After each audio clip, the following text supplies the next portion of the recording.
classification study the city of Fort Atkinson did was in 1997. Since then, not only now would typically be the time to do a comp and classification study even without, but now that Act 10 has been passed and substantially altered the collective bargaining laws, I think it definitely is time to look at this again. The city has an obligation to taxpayers to determine the fair market value of employees, and this study will be used to provide new information for compensation decision making for all city employees, so with the exception of union patrol officers. This is one of those things that is tough for cities because we do value our employees a lot and the work that they do and the public service that they do, but it's also an obligation to the taxpayers to make sure that we're paying them a fair and equitable wage. So the intent of this study is not a payroll reduction, but it's instead to help find a fair and equitable balance between the taxpayers and employees of Fort Atkinson. So the city, at best, with the constraints that we are working with for levy limits and so on, can expect to only stay even on revenues in the foreseeable future. And so to fund the city's public infrastructure needs, the foundation for future growth and success, the city must find a way to look to and the operating expenses and keep those in check. So this study really has two desired outcomes. The first is to review all job descriptions and job functions to ensure that the city employees are appropriately classified.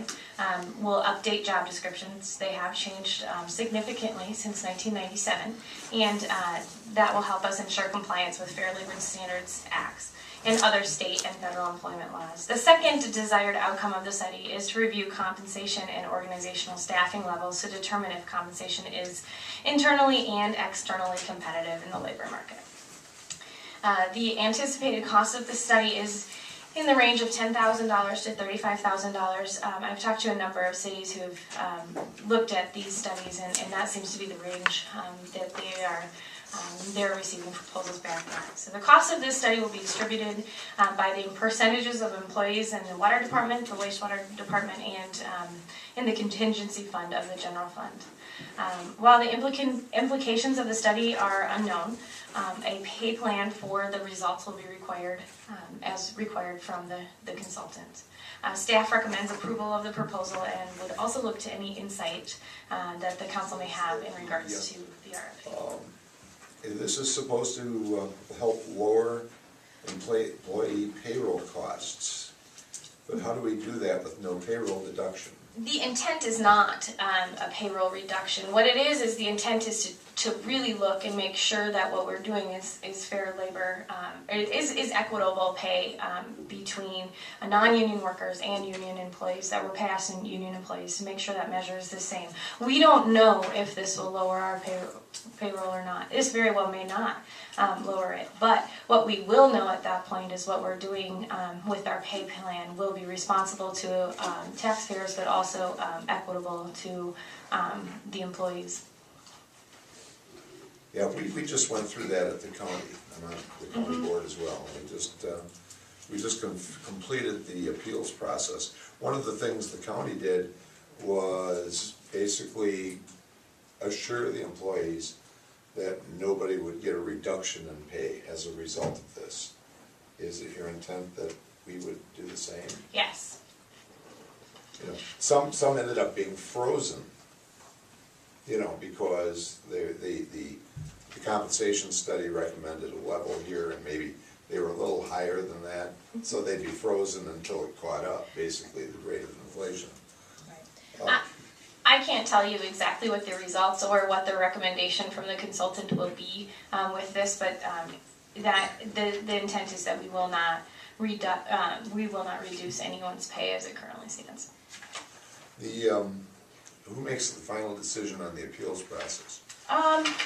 Well, I think each consultant does it a little different from what I've seen. So, but they'll walk us through that and make sure that we're doing that correctly.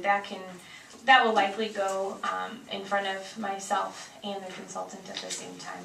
And then I don't know if we can't come to an agreement at that point with the employee that's something that could be looked at by the, I think it's the Finance Committee. Yeah. So basically, they're looking at wages of similar city size as we are? Yeah, and one of the things that I also included in this RFP, and I think is very important, is that you compare where you can to the private sector as well. So not just, but yes, cities around our area, cities of our size, some cities bigger, some cities smaller, but not just cities, but also look to similar positions in the private sector. And that gets a little tricky in the nature of what we do, because cities are the only ones that what we do, but there are good comparisons out there in the private sector as well, to look to whether that be someone who's doing clerical work in the private sector and so on, or someone who's doing some testing in some biology fields that may compare to water and wastewater. We realize those aren't exact comparisons, but I think they're comparisons that need to happen in both so you have to look both to the public and the private sector for this. Okay. I think one of the concerns I had reading through this is the message that we send to the employees of the city about exactly what this is. And also the realization that we have been functioning for a while, operating 5 to 7 positions short. And so we have employees who are doing their job as may have been classified in 1997, but they're also doing extra to cover for positions that we've left open. Therefore, that might be helpful in reclassifying their jobs. That might actually bring them up to a different level. Right, to include what they're additionally doing. Yeah. And I think it's important to note too, while this is not an item that we budgeted for in 2013, it certainly is nothing that should come as a surprise to us. We are due for a study like this, as our past administration indicated to us on several occasions. So it's with the passage of Act 10 and the rolling of the former union employees in with the other employees of the city that are covered under the same work guidelines now, it's high time we probably commit to something like this. My other concern though is, last year we put flashing yield signs by the museum and asked the community foundation for $6,000 in order to do it. And I'm wondering if this shouldn't be something that should be done at budget time and budgeted for as part of the budget. Unfortunately, I don't know that this is something that can wait, and one of the reasons that we have so many vacant positions is because I've indicated to department heads at this point that I am not ready to hire anyone until we have figured out what the pay and classification of employees should be.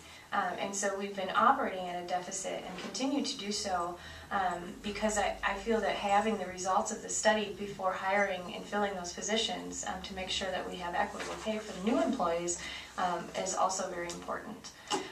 We are down a number of employees, and we are definitely feeling that. And so the sooner that we move forward with this, the more comfortable I will be that our budget can sustain the number of staffing that in the future. This too is a request for proposals, so we're certainly under no obligation to accept any of the proposals that come in. This is a way to test the waters and see how much it might cost to have a study done that we know that we're overdue for.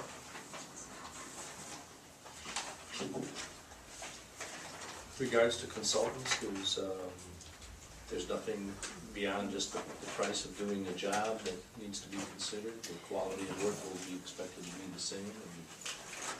I think with any request for proposals, you do look at what they have to offer and what their past, the references and so on, and you take the lowest responsible proposal in that case, and make sure that they're able to do the job well. You don't want somebody who just can undercut the price and then doesn't have a product. So you'll see, for example, in the proposal that it asks for a description of the specific staff that comprises the team, so that you can look into that, ask others, so that I'll be able to ask other city managers in the area if they've been happy with that work and so on.